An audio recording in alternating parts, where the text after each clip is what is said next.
Happy Easter, everyone. Happy Easter. It feels funny that I didn't say good morning. Welcome to the Recovery Church. My name is Martha, and I'm a happy recovering alcoholic. Hi, Martha. Mostly I'm happy because I'm here in this community, and that makes everything better. Well, this is our day. Look around you. Some of us are more dressed up than usual, and many of us have come to celebrate resurrection today. If there was ever a resurrection people, it's us. And Easter Day is where it all began. In truth, we celebrate resurrection every week, every single week.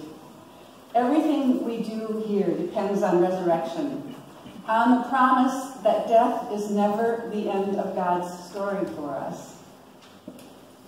As John Lennon and others have been attributed as saying, everything will be okay in the end.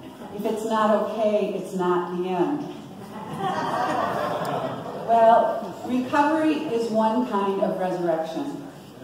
Our cross on the wall back there, crafted by John Kuntz out of broken booze bottles, serves as a visual reminder that out of the death of addiction, God can bring new life. Some of you have experienced this firsthand. Hallelujah. Hallelujah. If you haven't, keep coming back. It's not the end of your story yet. A few of us, I know when Bill mentioned his 5 years, a few of us had Easter miracles, but my miracle didn't come till the day after Easter. So if you're not quite at resurrection yet, just stay tuned. Well, how does one tell the story of such magnitude as the resurrection? Is it possible to put into words the miracle of resurrection, especially on such a busy Sunday? Well, fortunately, we have a lot of practice around here. Every week, we hear at least one story of resurrection. We call it the story of hope. We just heard it from Nathan this week, from Ben last week. And then there are all sorts of stories of hope in the prayers, too. And occasionally there's a story of hope in the sermon, I hope. But so often, when people are approaching their telling of the story of hope, they'll say, I can't possibly tell my whole story in 5 minutes. I've heard so many people say that. And I've heard people's stories. I've gotten the pleasure of hearing it at length. And you think, yeah, how do you tell a story in 5 minutes? Well, it's amazing. They'll come up here then and just knock us all out of the water. And we'll sit amazed. It's amazing how much you can say in 5 minutes. And some of the best ones, I know like last week, Bob, who's our timekeeper, he said to Ben after his story, 4 minutes, 15 seconds.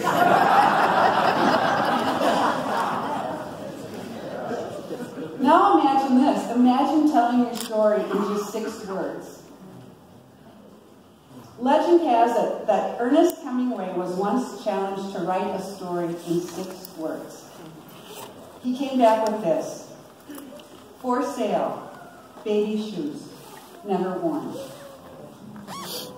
There's a publication called Smith Magazine, and they offered this challenge for people to write their own stories in 6 words, the 6-word memoir.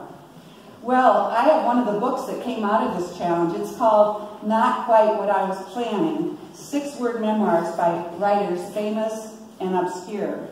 Here are a few examples. Made a mess, cleaned it up. Wanted world, got world plus lupus. School geek, married to luscious cheerleader.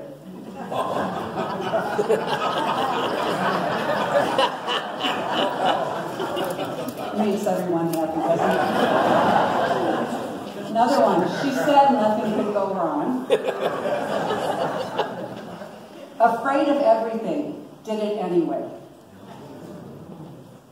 Born lucky, striving to die worthy. Here's one of yours. Tequila made her clothes fall off.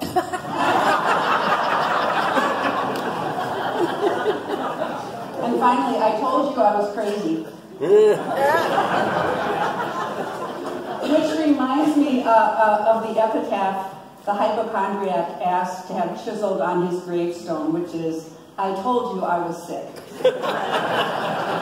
Well, I pulled this little book off my shelf of mini memoirs recently because I was reminded by an Episcopal priest named Catherine A. Kamens that the entire Christian story can be summed up in 6 words.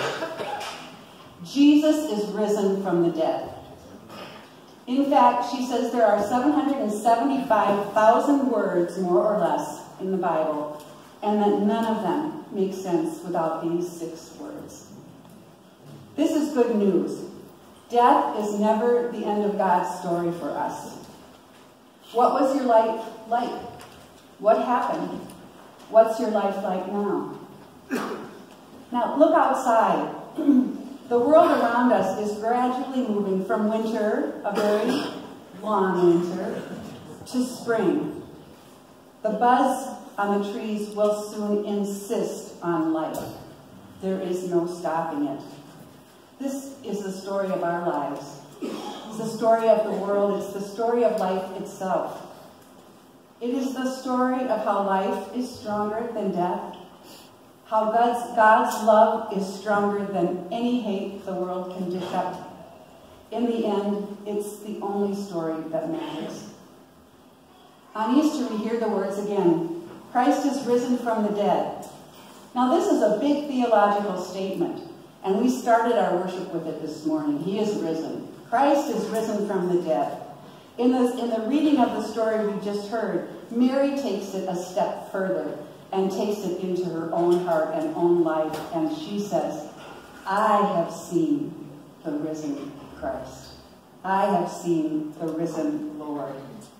And then she tells her story. Well, this is a question for us. Have you seen the risen Lord? If so, it's a story that needs to be told. It's a story our world is dying to hear.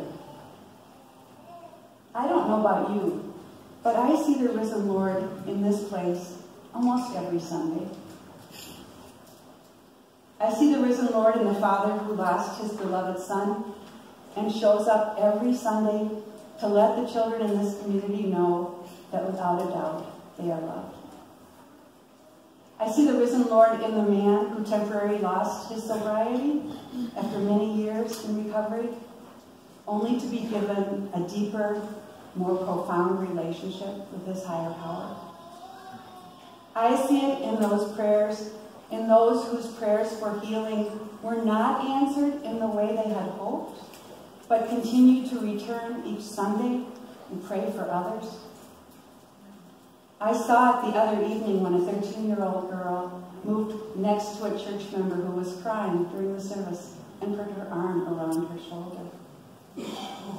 Simple gesture of comfort. I see it when I hear 90 days. I see it in a room full of people who were dead to a disease and are now alive to profound gratitude for each new day. I see it every time forgiveness is shared by family members and brokenness is healed. Reconciliation is surely resurrection. Saying I forgive you can give another person their very life back. Are you ready to really receive the 6 words that have the power to change your story? Jesus is risen from the dead. Now run and tell the others what you